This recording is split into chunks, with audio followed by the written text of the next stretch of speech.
Salutations, respected viewers. This is George from Ireland.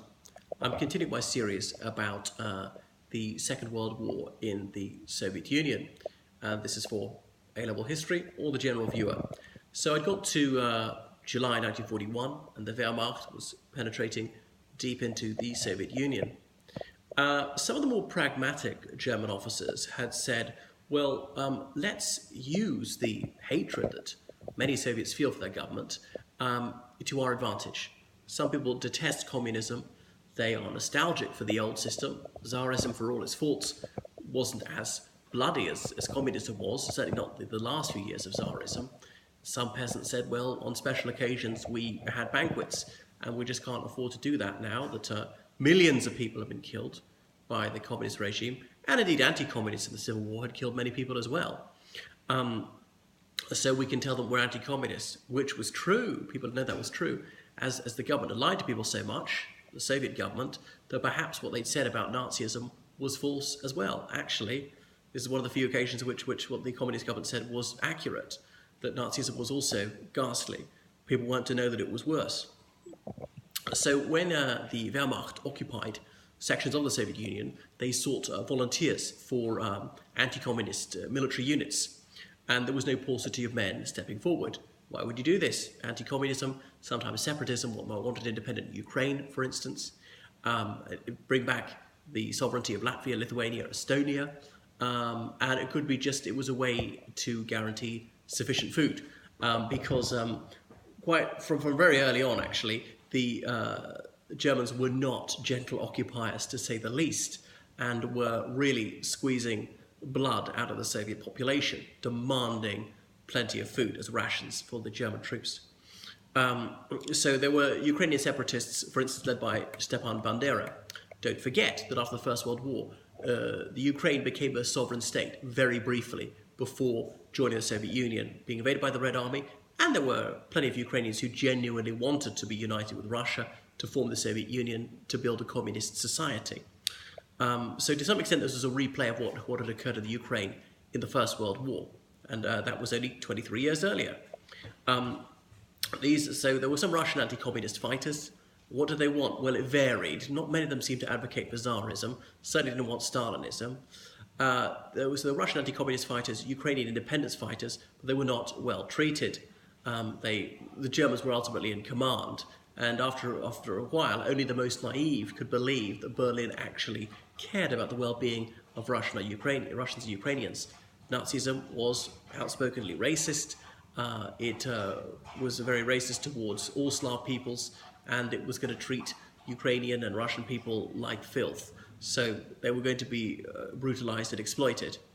There were Tatars from the Volga region amongst Red Army units that surrendered to the Wehrmacht. So the Wehrmacht would separate them from the other ethnicities and say, well, why don't you join us? You're not Russian, why would you be part of the Soviet Union? You have your Tatar language, you are Muslim by faith, so you should have an independent state, and we're eager to give that to you. Your enemy is our enemy. So some of these people were persuaded to form a Tatar military unit, fighting at the behest of the Third Reich. The Azeris in the Red Army were taken prisoner, and in some cases they were induced to enlist in pro-German auxiliary units. Likewise, Cossacks, free-spirited people from southern Russia. They were descendants of runaway serfs and so forth. And in some cases they were persuaded to join units of the Wehrmacht. But the racism of Nazi ideology ensured that these people were mistreated, and this soon put a damper on the initial outburst of pro-German sentiment. So when there was a partisan attack on Axis troops in the occupied territory, the Wehrmacht's textbook response would be go to the nearest village and shoot dead plenty of civilians, from infants to geriatrics, even though there was no suspicion that these people participated in any wise in the partisan attack. Didn't need to be even suspected of aiding or abetting the partisans. Being nearby, being the wrong ethnicity, that was enough to get someone killed. So there were many mass murders of Soviet civilians by the Wehrmacht, more or less from the get-go. So it was difficult, well, impossible, to present the Wehrmacht as liberators of any of the Soviet peoples when these acts of savagery were carried out on a grand scale, and very frequently indeed. So no one could possibly believe that Berlin had the best interests of the Russian, Ukrainian, or Azeri people at heart. So there was little Soviet guerrilla activity behind the German lines to begin with. The people were just so shocked, and the rapidity of the German advance was astonishing and convinced many that the Third Reich was going to triumph. At first, it was only small-scale acts of resistance. A few devoted anti-communists took part in attacks on the Wehrmacht.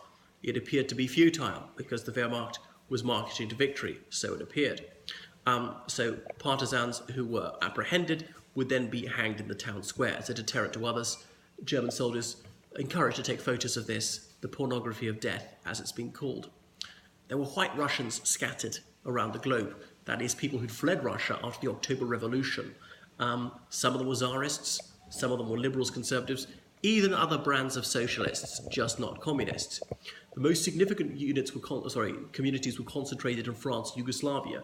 France, because the Russian elite had great cultural affinity for France, and many of them were conversant in the French language. Yugoslavia, it was a fairly close by Slavonic country where Orthodox Christianity prevailed. There was a monarchy and so forth.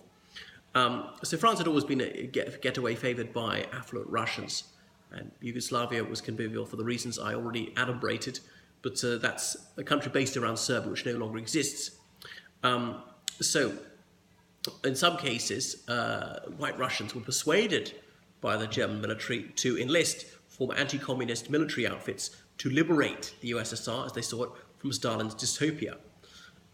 Stalin was keenly alive to the fact that many people had ample reason for wishing him dead and damned his regime, which had brought such agony on them. So he did not appeal to enthusiasm for communism because there wasn't that much of it. In urban centres, where some people had benefited from it, yeah, there was. People who were party carders. It had done much for feminism. It advanced literacy. Even as a convinced anti-communist, I give it its due. He appealed to Russian patriotism, and the Russian and Ukrainian identity somewhat blurred, Belarusian even more so. So this did not have much resonance for some of the other ethnic groups.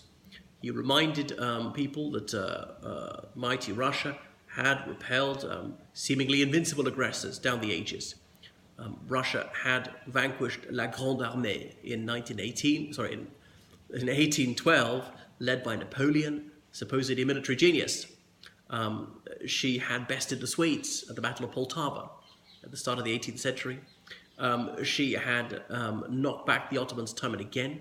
She had thrown off the Mongol yoke when they seemed they were going to conquer all before them.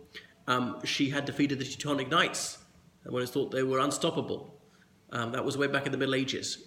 So Stalin ordered that propaganda films be made to buoy up spirits and valiant hearts. I've previously mentioned Alexander Nevsky, a film about the victory of the Teutonic Knights at the Battle of Lake Peipsi. It's a motion picture by Sergei Eisenstein. And Peipsi, significantly, is on the border of Russia and Estonia. Anyhow, that film was actually produced before the war, but not released for lest it would sort of antagonize the Germans. When the war did break out, then of course it was shown. So let's look at some of the pragmatism on behalf of the Allies. Stalin cynically calculated that people would be more willing to sacrifice their lives if they believed there was an afterlife to go to. So he must reopen heaven, which he'd closed in the Celestial Regions Closure Decree some years earlier. I jest. But he'd heard that the Soviet citizens would touch the crosses on Wehrmacht vehicles, believing that the Germans would restore religious liberty. The communists had viciously persecuted Christianity. I mentioned how ecclesiastical property had been sequestrated and turned to lay purposes. And tens of thousands of monks, nuns, priests, and so forth, religious leaders of all denominations, have been dispatched to the labor camps, and many have been executed. Even people who were worshippers could be sent to the Gulag. He was perhaps the cruelest oppressor of Christianity since Nero.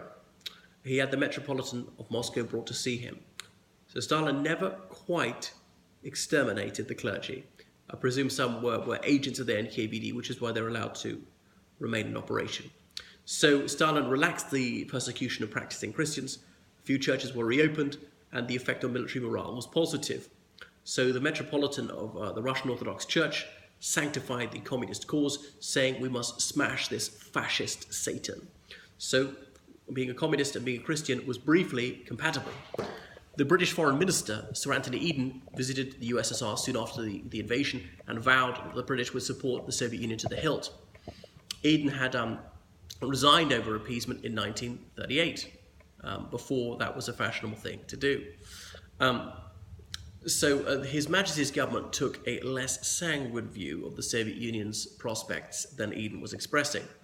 The Red Army had performed dismally against Finland in 1939, and British officials suspected the USSR might be under the Nazi heel within weeks. However, coming up to December 1941, the Soviet Union was very much still in the game. So Eden, as a typical conservative, was deeply antithetical to communism and its beliefs, and he took an especially dim view of Comrade Stalin. He said he was treated to an embarrassingly extravagant dinner. It was a Lucullan feast, and it was washed down with copious quantities of vodka. He said he strove to imagine Stalin dripping in the blood of his countless victims, but somehow he just couldn't get himself to perceive Stalin as being a barbarian. The Britishers were deeply pessimistic about the German invasion of the USSR, and they thought that the Germans had the best technology, had the proven track record, had the military prowess, and would quickly smash the Soviet Union. And then this would give the Third Reich access to incalculable mineral resources, as well as enslaving the population, literally enslaving the population. However, other Britons saw that the Soviet resolve was stiff, and by December 1941, the German attack had stalled. They'd spread themselves too thin over too wide a front. So they began to take heart. A young British Army officer, John Enoch Pohl, observed that Russia had rescued the United Kingdom in 1812 vis-à-vis the French situation, when the situation was bleak indeed for the Britishers. Only Russian trade had kept the UK afloat, and then Russia had smashed La Grande Armée. Likewise, in 1916, the British position on the Western Front had been very shaky indeed. Only the Brusilov offensive in June 1916 had taken an unbearable strain off the Western Allies. Otherwise, they would have broken under the German assault. So Stalin had a supposedly avuncular manner, and the British press tried to present him in the most favourable possible light. They called him Uncle Joe. When Stalin found out about this sobriquet, he was mortally offended. He wanted to be Marshal Stalin, and he started appearing in military uniform on newsreels. He'd only served in the Russian army for a year in the First World War, been conscripted. He never went anywhere near the front during the Second World War.